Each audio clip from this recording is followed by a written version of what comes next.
Alright, let's talk about Kill Boo episode 2. If you want to check out the reaction to it, you can check it out on Patreon in the description down below, as well as with reactions. And while you're down there, make sure to like, button, subscribe, hype the video on the YouTube mobile app. And yeah, let's get into it. So, episode 2 was really good. I enjoyed this a lot. Now, as always, I'm only going to focus on the parts that stood out to me. If you want to see my full thoughts, you can check it the reaction on Patreon. So, the stuff that stood out to me was, for one, we met Mitsuoka Noren. Mitsuoka. We met her. She is the daughter of the head of a pharmaceutical company. I think it's the head. I don't know if there's like, I don't know if she has a dad and a mom or just a dad. Either way, she's a rich girl. She's cold, and he has to Ogami. He has to get close to her because she might have information about what happened to him. Maybe. I don't think she does, honestly, at this point, but who knows. And so that he tries to do that, but she's very cold. She hates men, and we'll eventually learn about that. And so that happens. And I'm mainly going to talk about the dynamic between, or the situation with Mitsuoka and some stuff at the end there, because that's the stuff that stood out most to me. But Mitsuoka, on the surface, appears to be unlikable, cold, distant, a loner. She's kind of like Ogami, but they're both loners for different reasons. Ogami, he's a loner because he's a 40-year-old man in a middle schooler's body. And so like he doesn't have the like social tact or awareness to like properly interact with people, with other kids that are now technically his age. And so he's a loner because he's like awkward and just kind of cringy. And I thought it was funny when it was mentioned that he has to like get close to her when he can barely talk in the group chat. And that's not even face to face. You'd think it'd be a little easier. But also, then again, there's probably a lot of texting and all that, so I mean, fair enough, anyways. But then there's Mitsuoka. She's a loner because she's cold and distant and really like unapproachable to women and hates men. Like, damn. But like, so like they're different, but they're also similar enough that it's not surprising that they can connect and become friends. But it is a little surprising at the same time how similar they are, yet for wildly different reasons. And so that happens. And so later on in the day, the school day, we see Ogame. He goes to or after the school day, I should say, he goes to a ramen shop because he's hungry. It's late at night, and he likes studying. He's talking about that still. But he goes to a ramen shop, and in the ramen shop is Mitsuoka, or someone who he thinks looks like her originally. And she's surprised. She didn't expect to see him there either. And so he awkwardly goes over to the counter. They just avoid each other. He orders his food, his ramen with an egg. And bro, I anime always makes food look so good, but especially the ramen in this show, bro. Mm, I want some ramen. I've never had like ramen from like a restaurant before, ever. I do plan to do that at some point, but with that said, that happened. And so he awkwardly enjoys, waits for food, then he starts to eat it, and he enjoys it a lot. And I'm glad he enjoyed it, honestly. Like it looked good, so I'm sure it tasted good as well. And so they are doing that, and then Mitsuoka's like, "Yo, after I get done, come up, meet me out back, bro." And you think it's all about gonna get like serious. She's gonna start yelling and being like really, really aggressive, but instead we go out back, and she's like crashing out a little bit, like, "No, why?" Because she didn't expect anyone from the school to be there, of all places, and because she purposely chose a place kind of far away from hangouts and the school and all that.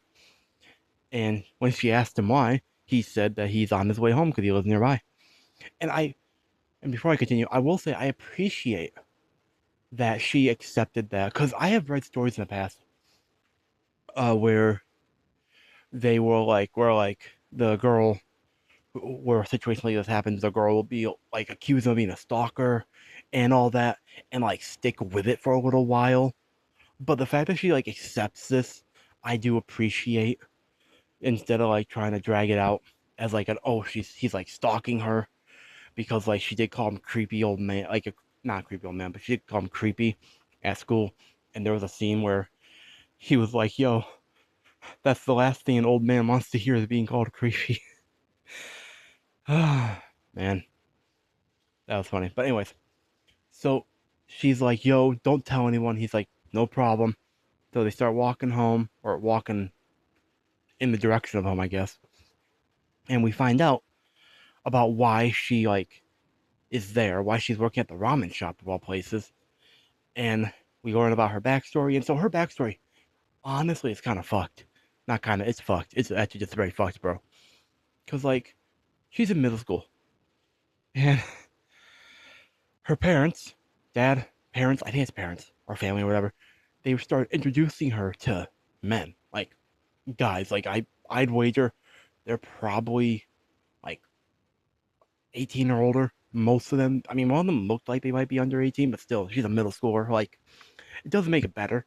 It's just, damn, and the things that they were saying, ugh, oh, that's creepy. I did not like that at all. Ugh, ugh. You can see my reaction to that. Like, in, yeah, I did not like that scene. That was, didn't like that. That was gross. Ugh. But she's like, she has a lot of pressure on her and everything. It's just like, damn. And so, the ramen shop is belongs to her uncle, and her uncle would always make her ramen when she'd show up there hurt. And like he didn't ask questions, he just make ramen. She'd enjoy it, and she wants to open a ramen shop. She wants to bring ramen to the world. And I mean, fair enough, man. Ramen is good. Even if I've only, as I said, I've only had the like packages of ramen and like cup noodles, really. But I like ramen. Ramen's good on its own, I think. So I mean, fair enough on that one, man. But then like they're talking, and we really do realize, we really do understand after this why she hates men. She's so valid for that, man. Like honestly, bro, she's so valid for hating men. Ugh. Oh, I still don't like that scene, man. I can't. Ugh. I hate thinking about that scene. It wasn't even like visually like bad or anything like that, really. It was just uncomfortable to watch a lot, bro. But as we also learn, she's working at the ramen shop, her uncle's ramen shop, for free. She's just helping out her relative, and she doesn't want anyone to know. And honestly, that's fair. And Ogami's like, yo, I won't tell anyone, don't worry. And so she also says that the reason she feels like she can talk to him so much, talking as much as she is because she gets the same vibe as she does from her uncle. Like he's an old man, which, I mean, yeah, technically it works, but damn, that gotta stay a little bit, man. First being called creepy as an old man, then actually being called out on your age. Like, damn, that's gotta suck, bro. And then after that, they go their separate ways, and she gets kidnapped because of course she does. Why am I not so? I wasn't surprised once it actually happened. I wasn't surprised. Although I do think it's interesting, and I brought this up because she doesn't want anyone to know. I don't know if her parents know. I don't remember if she mentioned that her parents know about this, where she works. But if they don't, they should, realistically. If some random kidnapping jobbers, like some random jobbers showed up and kidnapped her, I think of all the people that her family should know where she is. If some random jobbers can find her, even if it's like a job, like they were hired to kidnap her, and she takes them to they take her to a classroom at some like an abandoned school, and she's like, "Yo, why am I here?" But before we get to that, actually, we get to see Ogami, be very badass. He, like parkours up a giant skyscraper type thing. Light, not light pole. Oh, what's it called? Cell tower? Cell tower, I think. Maybe. Cell tower, I think. He parkours up that, shoots a tracker around, and I think so. Overall, the show is kind of unrealistic. Not kind of, it's pretty unrealistic. But some of the most egregiously unrealistic things I've seen, I think, is one, uh, zooming in as well as they did on the license plate through the camera on in the glasses. I don't know how good the what the megapixels are on that camera, but I want whatever they got for those cameras, man. But two, the second most unrealistic thing to me, and I'm not like an expert on this subject or anything, but the bullet drop with a pistol, I don't think that's possible. I mean, it could be, but that seemed far away, and he just managed to perfectly drop the bullet to where it would land and attach to the car so that they could track it. I don't know, but anyways, they go to school, and she's like, "Yo, why am I here? Why'd you grab me?" And he's like, "We were hired because you have a secret to your father's or your company's like top secret drug and all that." And she doesn't know what the fuck he's talking about. I don't know what the fuck he's talking about. And he's like, "Yo, I the client said that you know that you have the secret or you know it or you're a key to it or something like that." And so I made the thought, and I go into more in depth in this in the reaction, but I made the thought that her that she might not know what the secret is, but she actually might be like a key to the secret in that like it might be her blood. Cause like this would not be the first time I've seen someone's blood be used for like drugs or stuff like that. So I mean it's possible. I don't know if that's actually why, but that's what I think. And so she doesn't know what the fuck he's talking about still. And next thing we know, Ogami jumps in through the window. He shoots him in the head with a rubber bullet, and like he looks really cool when he shows up like that, man. I go back and look at the scene again. It's kind of cool. Not kind of. It's really cool actually. And like what ensues is a very comedic, one-sided beatdown, bro. And they eventually escape, or at least he escapes with her while he puts a bag over her head. I think that's of all the things he could have done, putting a bag over her head is like the least impressive thing that he could have done because like she can hear his voice. But that's neither here nor there. That gets brought up actually at the end. But they get outside. He gets outside with her because she's still bound hands by her hands. And they get outside. And the bro in charge of like the whole group, the group of kidnappers, he's like, forget the contract. I'm just gonna run them both over. And I can't even blame the dude, man. I also said this in the reaction, but I laughed a little more there. But bro, he basically just gets completely screwed over by two middle schoolers. One won't tell him what he needs to know for the job that he's probably being paid a lot of money for, and the other it's just a middle schooler. He just domes him in the head with a rubber bullet. Like, bro's washed. He needs to pack it up and quit, bro.